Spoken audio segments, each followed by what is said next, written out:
is time for some fall garden planting, and I am thrilled about it. Hi you guys, this is Nicole from My Carolina Garden. I garden in Zone 8B in southeastern North Carolina, and I am thrilled about the temperature drop, and we are actually in the middle of a little bit of tropical weather coming through. Not a bad storm, I don't think, but we definitely have some wind gusts and some rain and things like that. So I'm taking a moment right now to do some fall planting and transforming with some beautiful new things that I got that I'm excited to show you. Kind of before it rains probably and is super windy for the next 3 days. So without further ado, let me show you some goodies and what we're going to get into today.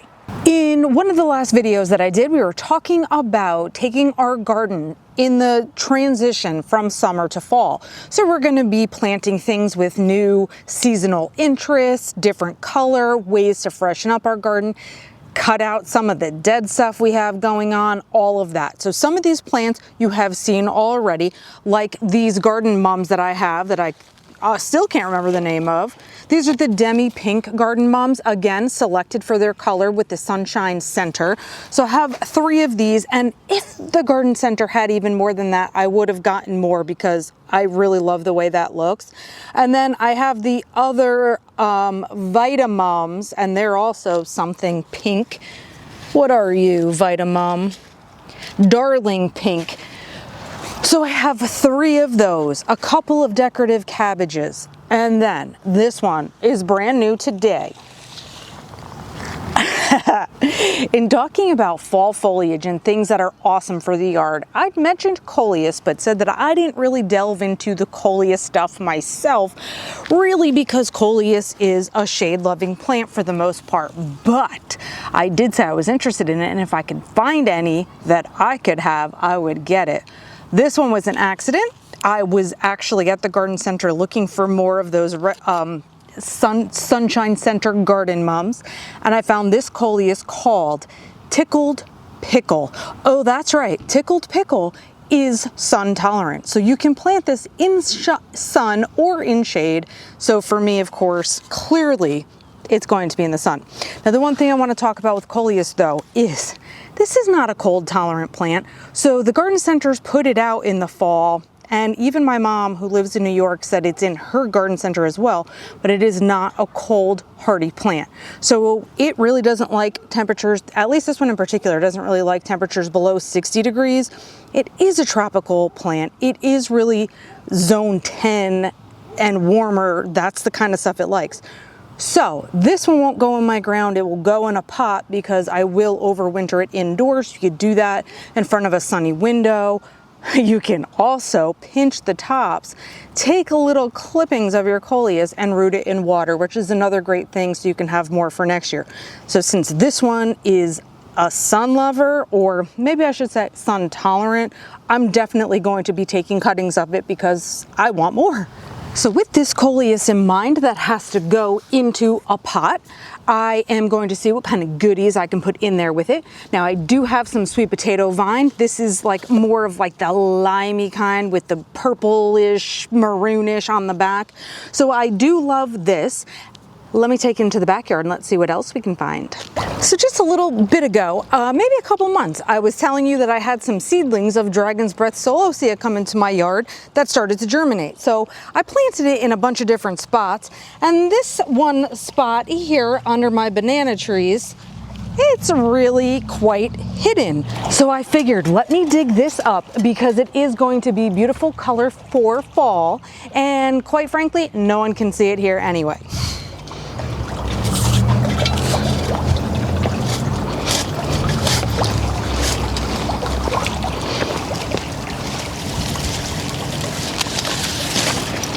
Yes.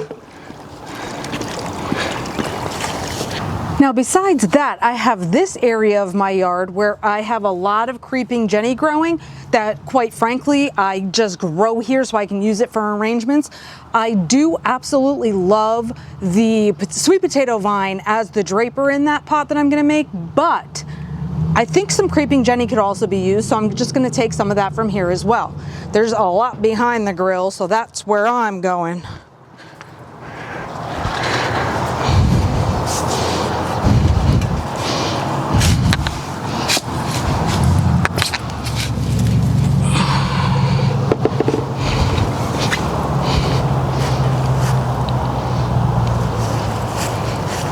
I have all of my puzzle pieces for my flower arrangement and for things to get into the ground. So now I think I'm actually going to start with the ground stuff first, because that's like exciting to see where I can pop it in and add some fresh color.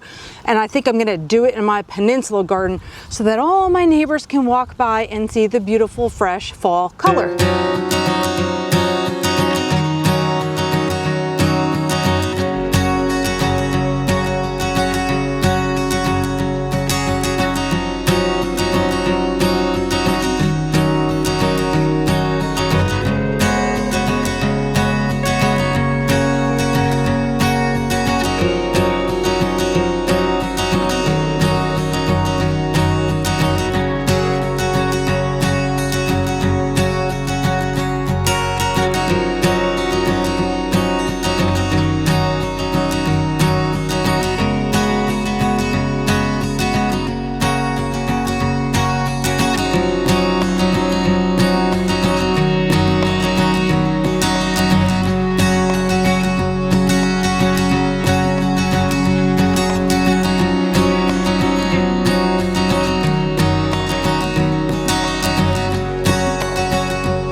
I'm not even sure if you can tell from this angle, but I was trying to get my mums equidistant because the pops of pink in an otherwise a little more dull garden really stood out. So I was just able to clip a few things back. I re-edged my front line, which had to be done anyway because this centipede grass really likes to dive in there. Clip some stuff back to give my new mums some room. And when I get around to doing my full-on garden tour, hopefully everything can be buttoned up and looking awesome. So now I want to go get a drink, clean myself up a little bit, and let's jump into that flower arrangement. Before I begin my pot, I just want to say that redefining your lines of your flower bed, like re-edging them, is really satisfying. I don't actually enjoy the work. I don't love taking out like the grass part of things, but man, a crisp line is so nice. Okay. My Dragon's Breath Celosia is looking pretty wimpy since I dug it out of the ground, and it's been sitting here as I was doing the other work. So be it. It will be fine. So I'm looking at the colors that I have here. I'm not sure how much I'm going to love this, if I'm completely honest. And because what I was finding as I was getting closer to everything is I have an awful lot of magenta here, and we're going to try it. I'm going to show it to you anyway, regardless. I'm going to go through the process and everything and show you the whole thing, because maybe you'll think of something that could be done that's better, or maybe you'll like it. I don't know. We're going to see what we're about to find. All right, coleus.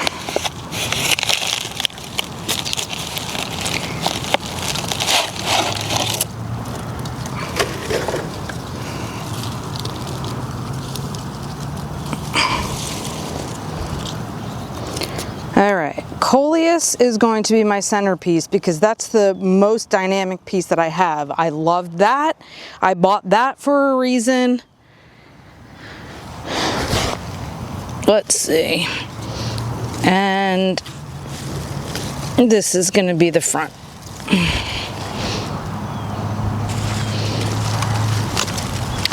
And I feel like I'm going to even cover this pot.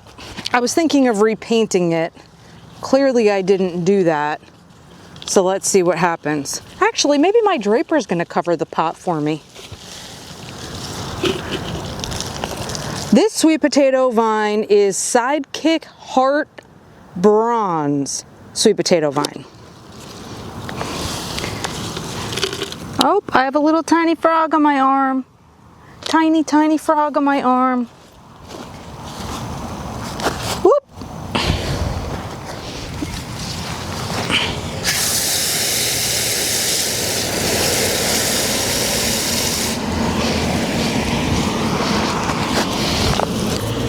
My sweet potato vine came from a pot that's big, so I'm breaking down the soil a bit here so we can get my coleus standing back upright. Let's see here.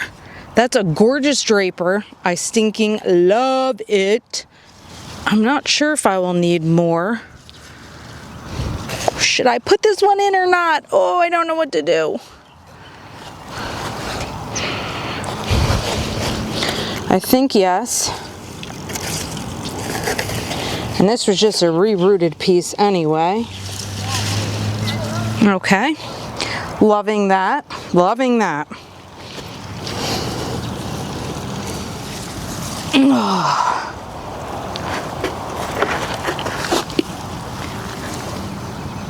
I don't know. I don't know if this will be too much or if it's awesome. The good news is that this dragon's breath is actually 2 pieces, 2 seedlings that I had put into this pot. So I'm going to separate them and see how one looks first. Ooh, I actually have a second one in here. That's okay, whatever. One big one, one little one. It's not standing up straight. Let's lean it for a moment. What do we think? What do we think? What do we think? Ugh, I don't know, but I think I'll leave it for now because it's not a whole lot, and if I want to hide it, I can. Now, of course, I dug this out of the ground, so it needs a new home. Let's put it in here temporarily.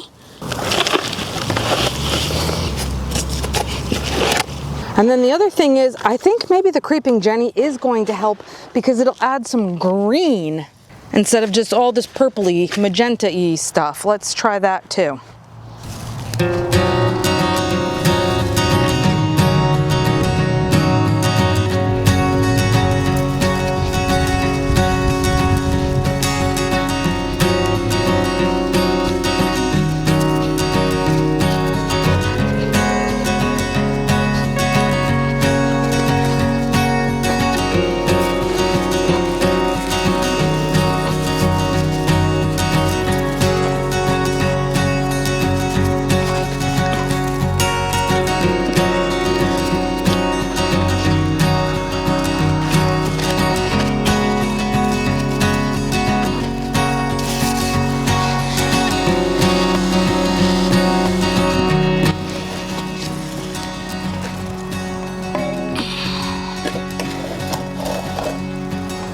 Alright, so I just set it up here so we can see what it really looked like with the drapers going down and what we thought of it. I don't know.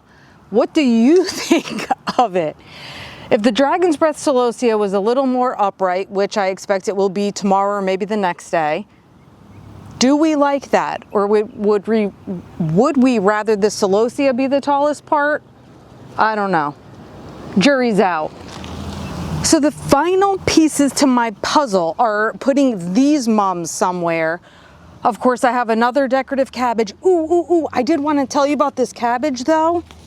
Oh, please be a tag, yes. This cabbage is called Color Up Red. Color Up Red. It is going to turn red. So I bought this one because it's got like greenish purplish in it, like just to begin with. And I prefer things like that have multiple colors, but it is literally going to turn red. So I'm thinking that these super cool mums, the Vitamums, are going to be up here because this is my front walkway. I want there to be color and like coolness here when people come up, and the cabbage is either going between them or somewhere near here. However, the raindrops are here on me now, so I'm not going to get to plant them for you right this minute. But again, when I do my garden tour, which is going to be very soon, I will be able to show you all the goodies in their spots. Today was pretty fun. I love cleaning up the garden, and again, I love like neatening up my lines and everything on my edging. So adding color, neatening things up, feeling like fall is coming despite the fact that I'm sweating. I've carried a few heavy things around. Please subscribe to the channel so my videos can keep coming to you. Follow me on Instagram so you can see my daily posts and tips and things about what's happening in the garden. Thank you for watching. I hope you guys are prepping for fall as well in your gardens. And until next time, happy planting.